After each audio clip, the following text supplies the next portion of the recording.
What's up? It's your boy back at it again with another video in the series we like to call Underrated Throwers. Now today we got a very special one. Probably the most underrated thrower ever is Werner Gunthor from Switzerland with a PR of 2270 something. I think 73. A three-time world champ. I'm pretty sure Olympic medalist. Competed, in my opinion, in probably the second hardest era of shot put, competing against Ulf Zimmerman, who was the first person over 23 meters, and Randy Barnes, Alessandro Andre, who I made a video on, who threw like 2290, 2280, and then Udo Bayer, which was the first thrower ever over 22, and a former world record holder. And he competed against three world record holders on during the span of his career. And in my opinion, he's very underrated for a couple reasons. One, I consider the father of special strength in throwing. There's probably the most famous shot put training videos is like a 30-minute to like 40-minute VHS tape on YouTube of his training videos, and that basically sparked the special strength generation. And I think it put a lot more emphasis on being an athlete than just relying on brute strength, and it changed the course of shot put history. I don't know if he's the one that came up with special strength, but he's definitely the one who spread it throughout the general community of throwing. The second reason why I think he is very underrated is I can make a very good argument that he's probably the most athletic thrower ever, and probably one of the most athletic human beings of all time. There's videos of him just juggling 16-pound shot puts, like 3 of them. There's videos of him just doing the absolute most craziest athletic stuff. He could hurdle over like the elite level, like the elite high hurdles. He could run just super fast. He's a humongous dude. I think he's close to 300 pounds, if not over 300 pounds. I think he's around 6'7". Not to mention he has a stash and a mullet, which already is GOAT status at that point. We all know what Ryan Krauser does when he has a mullet, you know. I guess to throw far, you just got to have a mullet. What can I say? And the stash, impeccable 70s stash. You know, just a crazy stash. He's a glider. In my opinion, I would say the third best glider. In terms of consistency, longevity, and just aesthetics. I mean, he's just... Oh, and there's just insane... He has insane strength levels. He does exercises I feel a lot of people at this time, especially, were not doing, that are just super common nowadays because of him. And if... I'll try and link the video of that I'm talking about, but if you ever see his coach, he has a matching tracksuit. Just looks like Mario from the live action Mario that was like made a long time ago, where like they fought dinosaurs and stuff. Just impeccable coach. Just that man can get it. Anyway, that's why I think he's very underrated. Not to mention, I mean, he threw like 2270 something. It was threw 22 several times, and he's probably the only Swiss shot putter that you can name that has done anything. And yeah, and also I want to also take the time, because there's not really much to also analyze about the glide, because it's just very simple. He does do one unique thing that I don't see a lot of gliders do, actually. So I will point that out. But before we get to the actual analysis, I also want to touch on the glide in general. Because I know there's been a big argument, like, why would people still glide and stuff? Like, oh, the rotation can throw further. It's like, yeah, it can for certain athletes. The thing about the rotational technique is it has the potential. It theoretically goes further. But let's not forget, a glider has gone over 23. If you still look at the top 25 in history, a lot of them are still gliders for both men and women. The majority women. Not to mention, especially for women, glide is still a thing. Let's not forget, arguably the best shot putter in history, Valerie Adams, was a glider. And arguably holds the drug-free world record at 21 something. You know, it's her and Ryan Krauser basically as an argument for the GOAT for both genders. But I mean, 21 meters for a woman is, I consider 23 meters for men. So already you're goated. And for multi-eventers like decathletes and heptathletes, I think the glide is a lot better to do than rotational technique. Just because it's just simpler to use. And you don't, as someone who's coaching those athletes, you don't have enough time to just teach them rotational technique because it's a lot harder to do than just the glide.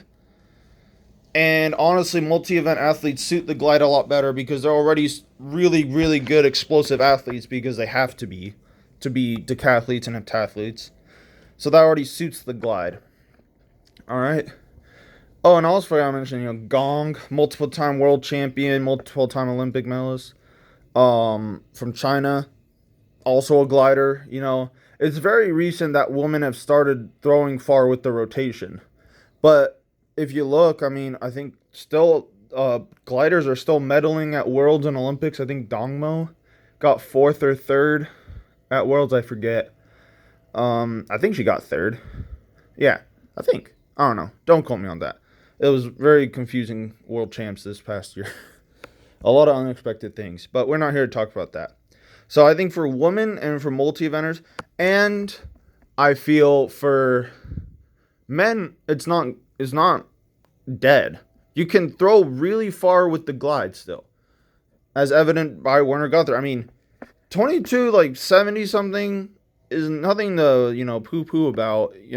That's incredibly far. We live right now in the most dominant shot put era, and I think numbers are getting construed. Not like 10 years ago, the Olympics would be won by like a 21 mid throw, which nowadays would barely make the NCAA finals nowadays. So we live in a very, very crazy era. Okay, but let's not get misconstrued. Like, anything over 22 meters is basically winning any major championship besides the past like 5 years. So that alone is crazy in itself.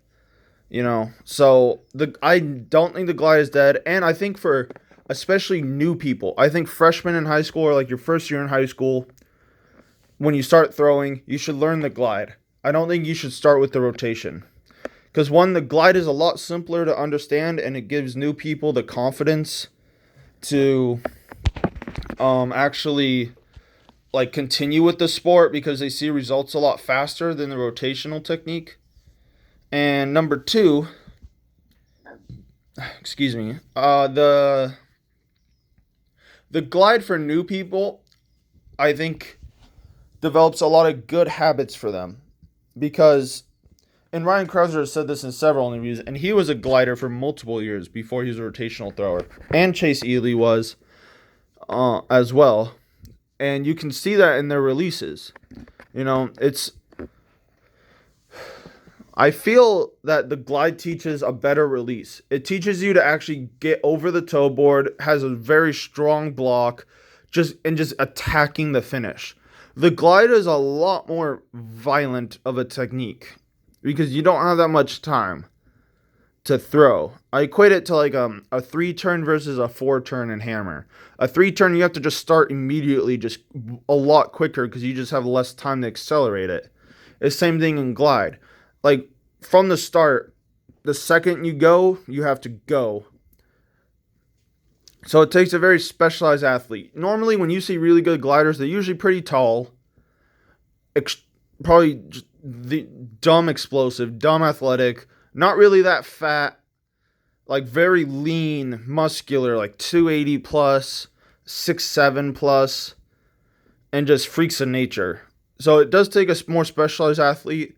Rotational technique is really good for people who are shorter because it makes up for that. That's part of the reason why the rotational technique became so popular so quickly, is because it opened up the sport for so many more types of bodies and stuff.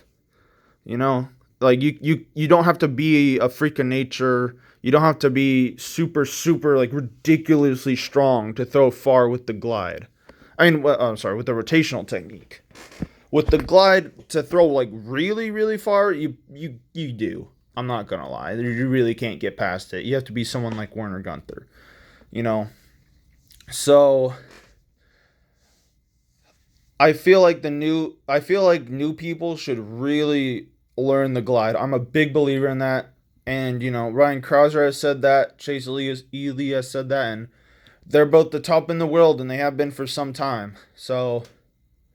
And, a couple other really good rotational throwers in history have started with glide, And I think people are starting to discontinue it. And I don't think so. I really think the glide is a very important tool because it teaches you how to use your body in a very explosive, athletic way. It teaches you how to actually get after the finish, because that's really a lot of new people, especially in shot put, because it's kind of heavy for newbies and stuff, that they lose confidence in it and stuff, and they don't want to attack it like the finish. And I feel like the glide forces you to attack the finish.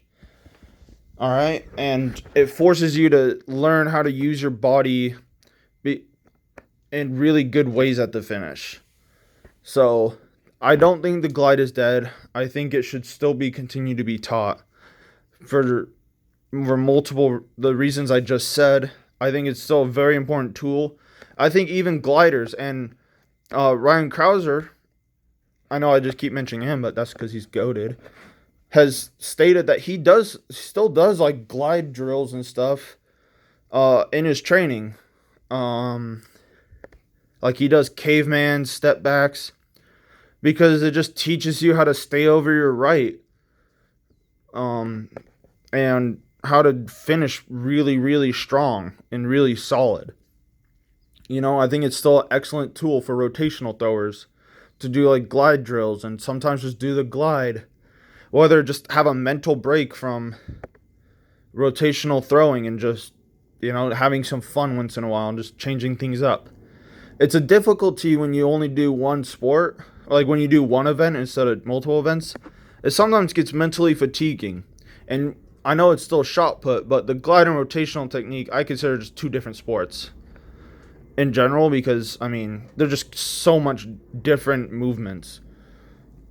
And I've been finding it hard. Like sometimes I've been picking up hammers sometimes just to break up the monotony. I would pick I would pick up discus, but I have a hand injury still right now, so it's hard for me to throw disc. So, and it just breaks up the monotony a little. I'm not used to. This is only my second year only doing one event. And it gets kind of taxing after a while. I've been throwing for like 13, going on 14 years. So it gets monotonous sometimes, even for people who've done it longer than me. Like sometimes you'll see Ryan Krauser just pick up a disc, or just someone like Darrell Hill or something just throw like a watermelon or like a pumpkin or something, just because why not? Just break up some. It's good sometimes to have a mental break. It can get rid of training plateaus, mental fatigue, which can affect your throwing and just your overall happiness with the sport.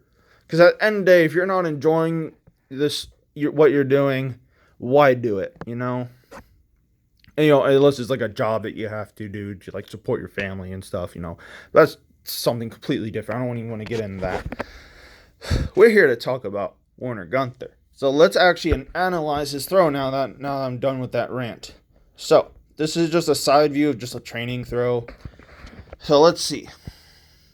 Gets down, just standard. I really like this rounded back. I really like this rounded back. I think that's really good. I don't like gliders have arched backs because I feel like I feel the tendency when you have an arched back in the glide at the start is you're just going to go straight up because you have to. Or the glide, you want to have a rounded back, but still kind of, I would say, more relaxed. It's not just like bending over. You know how when he starts, his hip is strong still and everything is strong. All he's doing is just rounding his back, but everything is still not tense, but athletically relaxed, let's call it. All right, really good. I really like that kick in, get a little rhythm into it. And then this is interesting what he does. I rarely see this with a lot of gliders. Is he moves his left arm back, back.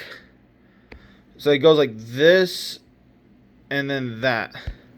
So he goes back and then out. And then he just keeps that left arm there. And then brings it back. And normally with gliders, what you'll see is once they're here, they'll just hold that left arm back the entire time.